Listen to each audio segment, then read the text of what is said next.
As our economy sails through COVID and all of its unknowns, one of the biggest questions is, what will the pandemic do to our money? I don't mean the stock market. The price of a share of Apple has no impact at all on a typical person's life. But the price of an actual apple? Now we're talking about putting food on the table. Economists watch the price of that apple and a whole bunch of other stuff we buy to see if the cost of living goes up. That's inflation, and it means every dollar you have is worth a little less. Normally, we expect a little inflation over a long period of time. When Gramps tells you, "I remember when going to the pictures used to cost 50 cents, he's not making it up. $1 really did buy 2 movie tickets back in the 1950s. Today, it's closer to $20. But what if in just the next year or so, your 50-cent apple cost more? Not just double, keep on going. What if the dollar became so worthless you needed thousands, even $500,000 to buy an apple?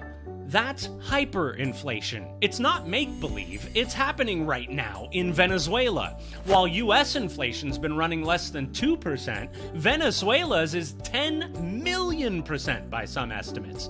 The Venezuelan bolivar is so worthless, people throw stacks of money in the streets to protest. Hyperinflation is a vicious cycle. Everyone expects prices to keep going up, so they try to buy things before that happens. More demand, less supply, higher prices. This is why it's called runaway inflation.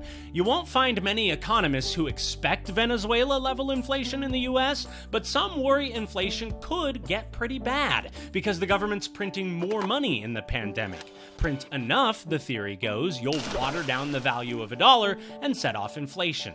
Other economists predict the opposite, deflation. Lower prices, which can happen on its own in a down economy when people tend to buy less and save more. If people see prices fall and believe they'll keep falling, they don't buy things. They wait. That's stagflation, a big slowdown of the economy that can destroy jobs. The Federal Reserve has tools it can use to try to keep inflation around that nice, smooth 2%. Still, a lot of economics is just theory. We can't tell you for certain where the value of your money will go, but now you know what the experts are watching for on the horizon.